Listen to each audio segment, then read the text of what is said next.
Good morning everyone. Today we are going to learn about chapter number 5, separation of substance. Okay, so first of all we have to know about what is mixture. Okay, then only we will separate something. Yes, no. So what is mixture?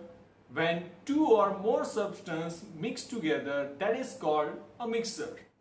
A mixture, it is made of two or more pure substance. Okay, that is called mixture.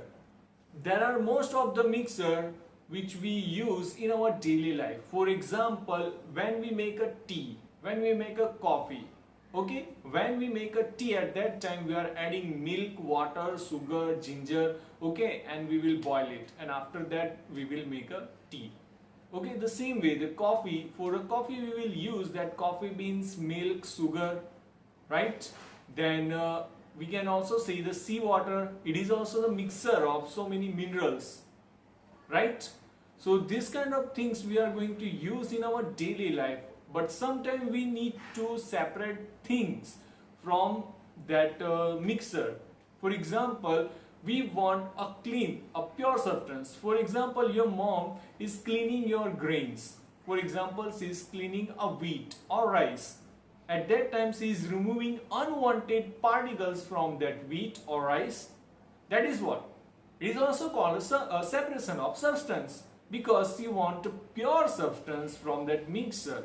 That is why she is going to remove that unwanted particle. Clear? Now what is the reason behind that to do the separation? Okay? Yes, there are so many reasons. For example, we want a pure component. We want to remove that harmful components from that substance. We want a complete pure substance. Then we want to separate useful components from that mixer. So these kind of reasons are there, and because of that we will do the separation. And here we are going to discuss some methods by which we can do the separation of substance easily, and we can obtain our substance in a pure form, right? That is the first method. It is threshing. Okay, in the threshing what people will do, people will take that stalk of wheat or paddy, then they will beat them on any hard material.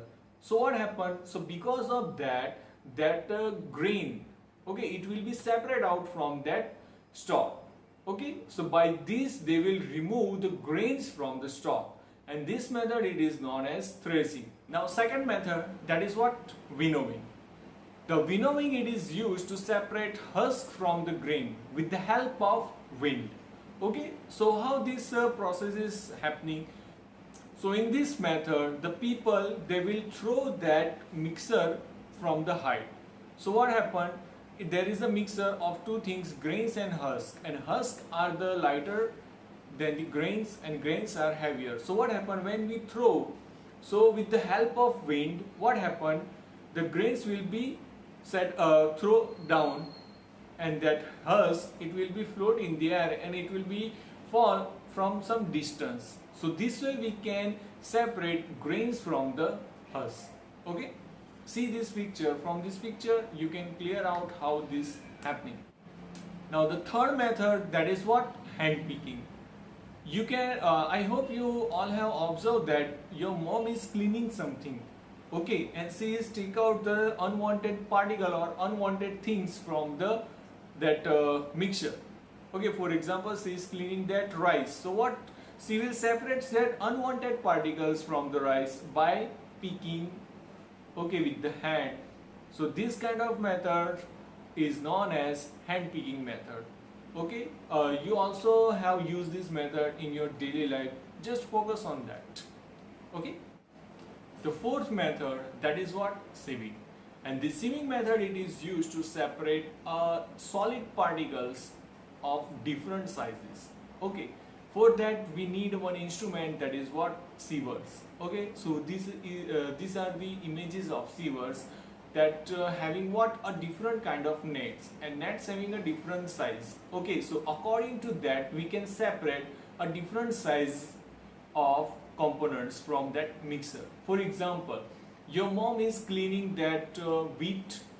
Okay, so she will take that flour on that sievers, and after that she will do like this. So what happened, that fine flour, it will be deposited at the bottom, and that coarse flour, that means what, the large particle, they will remain there in that sievers. So what happened, so this way we can separate the fine particle of flour and coarse particle of flour from that mixture.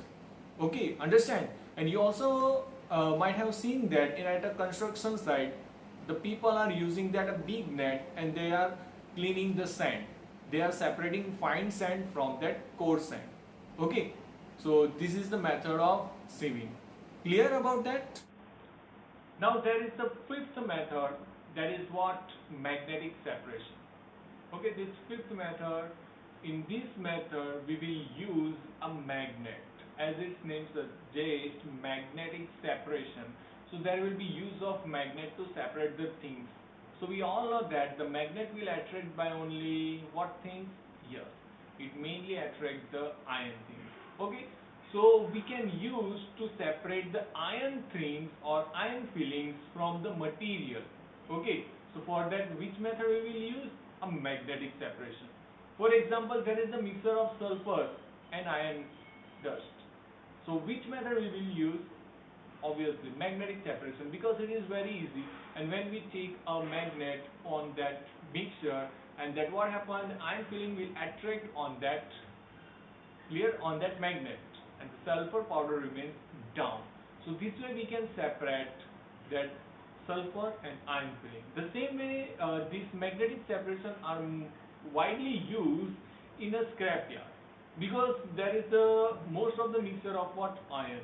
So we want to remove that iron particle, so there is a big electromagnetic crane, it will separate that iron particles from that heap of paste.